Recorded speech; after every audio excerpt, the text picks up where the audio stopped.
Assalamualaikum warahmatullahi wabarakatuh. Saya Yudi Pramuko, tukang donat dari Parung, YouTuber tertua di semesta. Alhamdulillah, wassalatu wassalamu ala rasulillah. Saya meskipun bukan ahli politik, saya mau ngomong politik ya. Dalam pengertian, dalam perspektif sosiolog besar Amerika namanya Talcott Parsons ya. Dia bilang politik itu, kata Parsons ini, ya saya ngutip Parsons supaya kelihatan pinter gitu. Politik itu adalah kehendak-kehendak untuk mencapai kehidupan yang lebih baik. Jadi politik bukanlah seperti yang diekspresikan oleh orang itu di jalan-jalan, tapi dia satu keinginan ya. Keinginan bersama dalam masyarakat untuk mencapai taraf kehidupan yang lebih baik. Itulah politik ya. Menurut sosiolog Amerika, Talcott Parsons. Terus isinya politik itu apa? 3. Nanti saya kaitkan dengan seorang perwira yang bekas pelatih militer yang ke rumah saya. Dan banyak kayaknya intel-intel yang dulu waktu zaman Prabowo lawan Jokowi tahun 2019 itu banyak yang kesini. Ada yang dari Angkatan Udara, dari Jantung. Alasannya mau belajar YouTube, nggak tahu mana yang intel, mana yang ini saya nggak ngerti. Ya kita terima, namanya tamu. Nah, politik itu isinya kan 3 ya. Ya. Pertama, bagaimana meraih kekuasaan. Kita lihat bagaimana cara Prabowo dan siapa itu Jokowi meraih kekuasaan kan, lewat debat dan lewat kampanye di panggung-panggung itu tahun 2014 kemarin. Setelah kekuasaan didapat, itu bagaimana cara isi politik itu. Yang kedua, bagaimana cara menggunakan kekuasaan itu ya. Dan kita lihat bagaimana cara Presiden Jokowi menggunakan kekuasaan itu yang ternyata dia dipersepsi sebagai manusia yang problematik ya. Dan banyak melakukan keputusan-keputusan politik yang mengganggu ya aktivis atau pejuang-pejuang demokrasi. Jadi itu disorot penggunaan kekuasaan itu, membuat kecerdasan masyarakat meningkat tidak sesuai konstitusi. Yaitu tugas penguasa kan mencerdaskan kehidupan bangsa, memajukan kesejahteraan umum ya. Dan ikut dalam perdamaian dunia. Terus yang ketiga, isi politik itu bagaimana mempertahankan kekuasaan itu. Kalau perlu sampai mati, kekuasaan itu dipertahankan. Kita lihat Pak Harto sampai 32 tahun kan, untuk ke-6 kalinya tuh.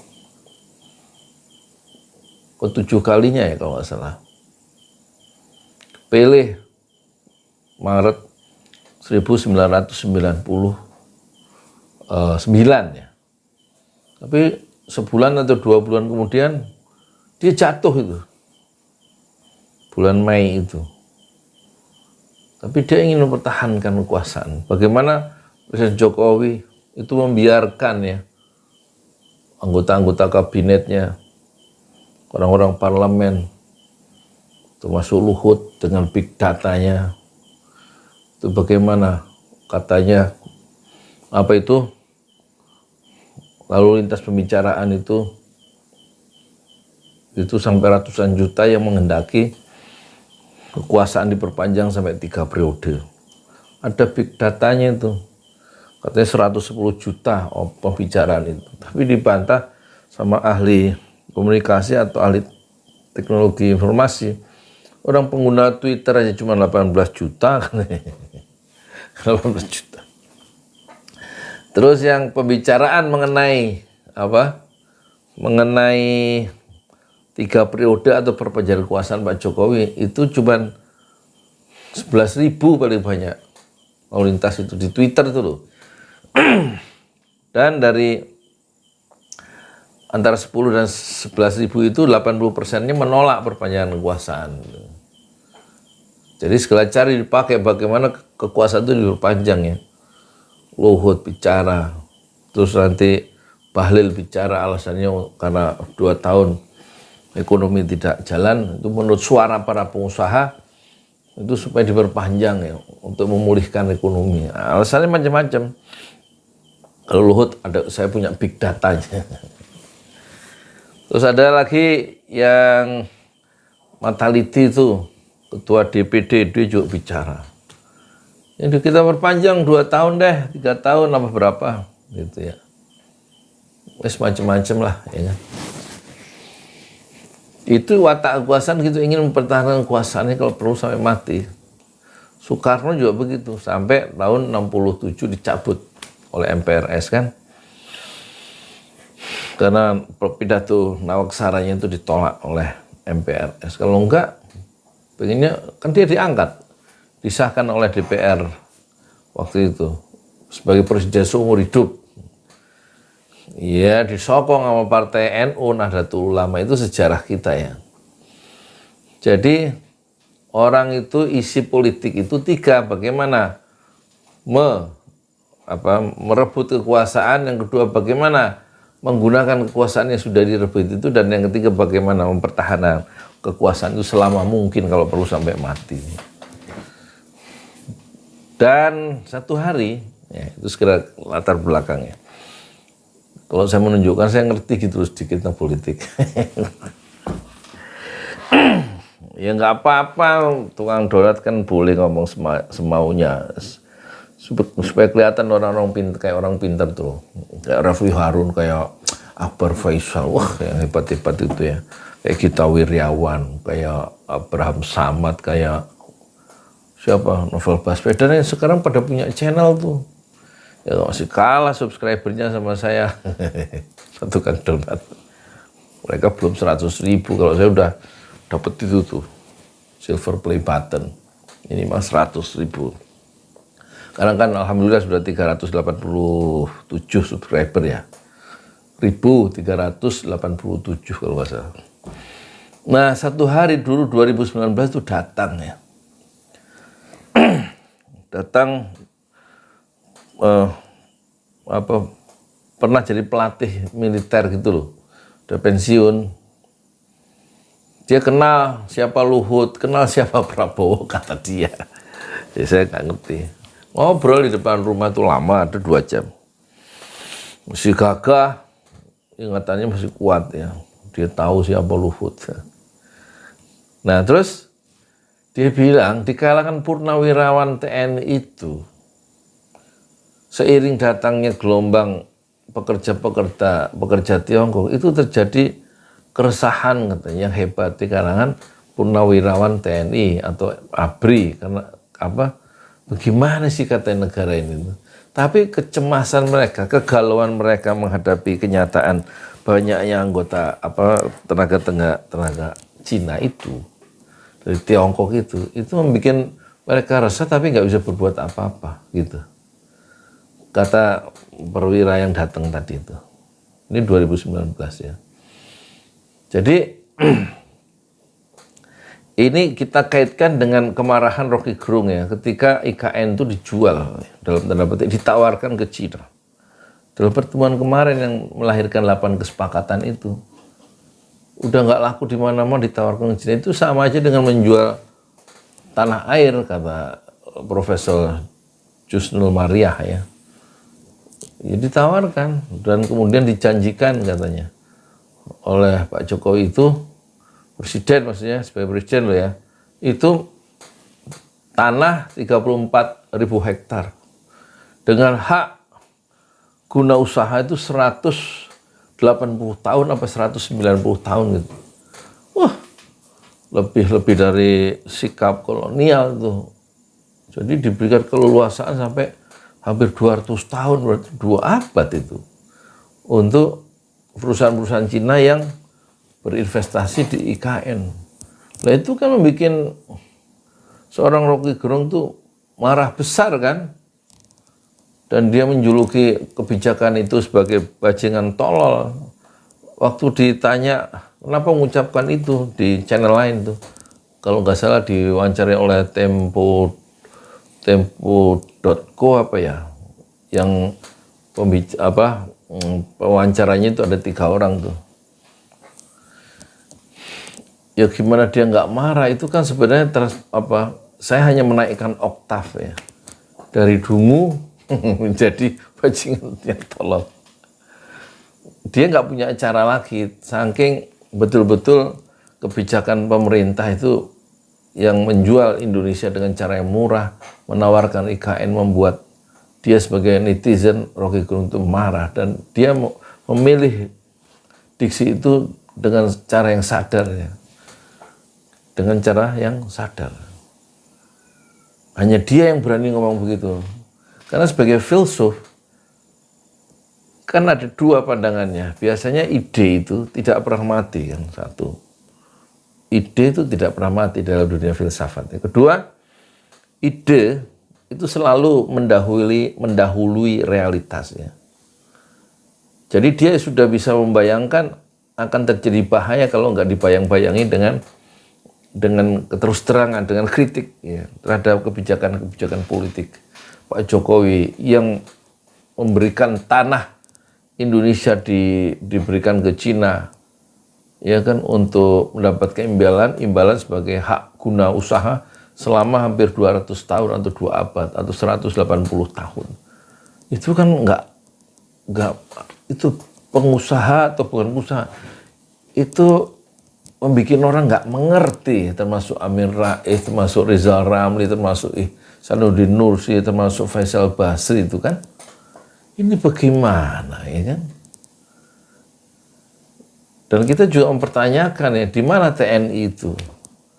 Sementara tamu saya yang orang TNI Purnawirawan itu, dia dengan networkingnya, dengan jaringannya, dia bilang itu sudah resah.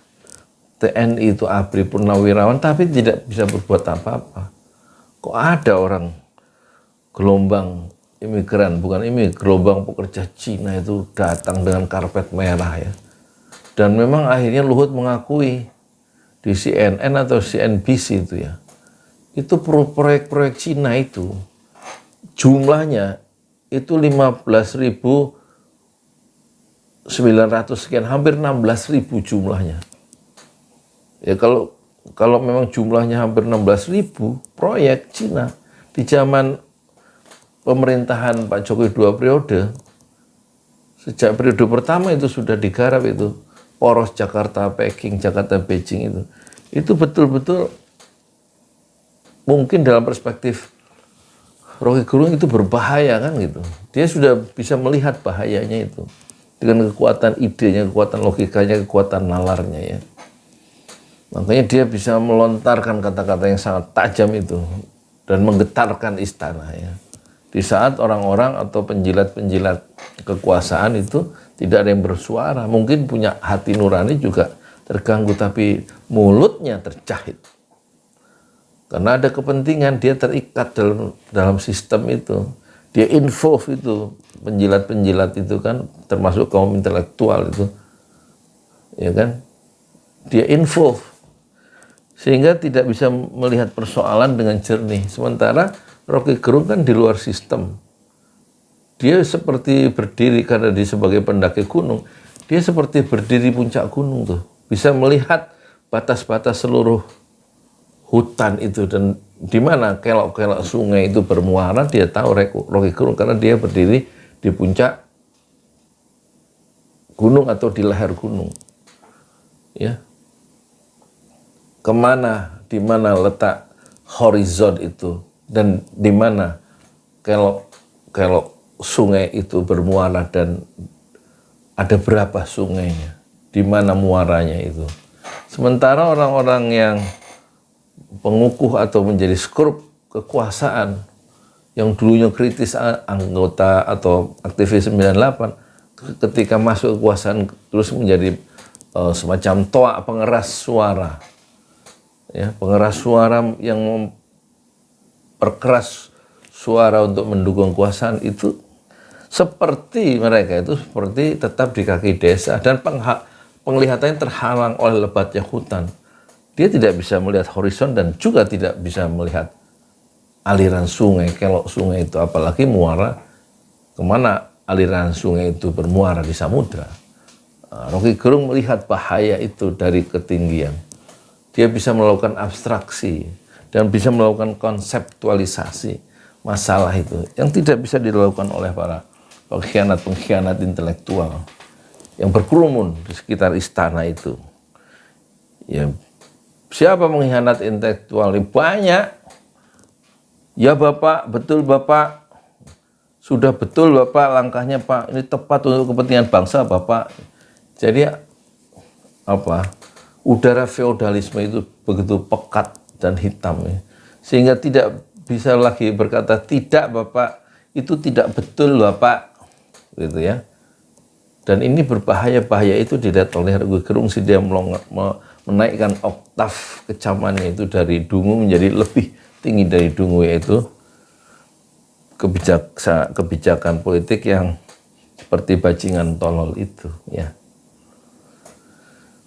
Dan ini memang mencemaskan keadaan negara ini, tapi persoalannya kenapa itu TNI yang aktif itu, apakah mereka menunggu momentum untuk menyelesaikan keadaannya? Ketika demokrasi seperti ini sudah, menurut para pengamat itu sudah dipereteli, kalau bahasanya Rizal Ramli waktu kemarin 2-3 hari lalu ketemu dengan Amin Rais di rumahnya Rizal Ramli. Apalagi Pak Jokowi itu kan tidak dikenal ya dalam arus dalam perpindahan Orde Baru ke Orde Reformasi. Dia di Solo ya, tidak mengenal arti makna demokrasi, barangkali begitu. Tiba-tiba muncul menjadi penguasa dan mempreteli demokrasi. Kata siapa? Rizal Ramli. Jadi ini beberapa catatan nih. Betapa situasi di ujung kekuasaan Presiden Jokowi itu sebenarnya menurut para pengamat itu bahaya. Oleh karena itu muncul pelanggaran konstitusi yang dilakukan oleh Pak Jokowi itu tidak bisa diteruskan karena parlemen itu sudah dikooptasi ya, karena sudah 80% lebih dalam genggaman eksekutif. Mereka tidak lagi punya sikap kritis, kehilangan perspektif dan sikap kritisnya menghadapi kekuasaan yang sudah berhasil menjinakkannya. Ya. Karena menurut The Guardian itu sisa kaum oposisi itu hanya tinggal, majalah The Guardian Inggris tuh, itu hanya menyisakan 13% kaum oposisi. Yaitu yang 13% itu yaitu yang PKS dan Demokrat. Ya. Sementara rakyat seperti saya sebagai tukang donat ya ora iso apa-apa, cuma ngomong aja. Gitu. Yang penting jangan diam. Kata Pak Nasir, Perdana Menteri NKRI yang pertama tahun 50 yang berhasil menyatukan kembali negara-negara serikat setelah setelah perjanjian KMB di Den Haag itu kan kemudian kita diakui oleh Belanda sebagai menjadi negara RIS ya. Kemudian dengan mosi integral Nasir yang bulan April itu menjadikan negara-negara bentukan Belanda atau serikat itu melebur ya, bersatu menjadi negara Kesatuan Republik Indonesia atas jasa mosi integral Nasir yang dibacakan di parlemen, gagasannya itu dan kemudian disetujui oleh parlemen. Sehingga tidak ada pilihan lain buat Soekarno sebagai presiden menunjuk formatur kabinet yang diketuai oleh Muhammad Nasir. Dan Muhammad Nasir bilang, satu-satunya cara kebatilan dan kemungkaran bisa menang jika kita berdiam diri saja. Satu-satunya cara ya kemungkaran atau kebatilan itu mengalahkan kebenaran kalau warga negara yang tahu persoalan, yang tahu bahayanya itu mulutnya terjatuh, itu berdiam diri saja, berpangku tangan saja. Nah saat itulah ya keinginan-keinginan jahat itu bisa menang kalau kita berdiam diri saja. Moga-moga ini salah satu cara ya untuk kembali mengingatkan, ya, menegur penguasa bahwa Indonesia berada di jurang bahaya dan banyak orang-orang yang sudah dipenjara karena mengingatkan, ya, posisi Indonesia yang berbahaya itu karena bermain-main dengan negeri Cina yang memiliki semangat ekspansi untuk menundukkan negara lain dengan proyek yang besar, yaitu One Belt, One Road, jalan sutra modern. Saya Yudi Pramuko, tukang donat dari Parung, YouTuber tertua di semesta Fasbir Sabrun Jamila. Bersabarlah dengan kesabaran yang indah. Assalamualaikum warahmatullahi wabarakatuh.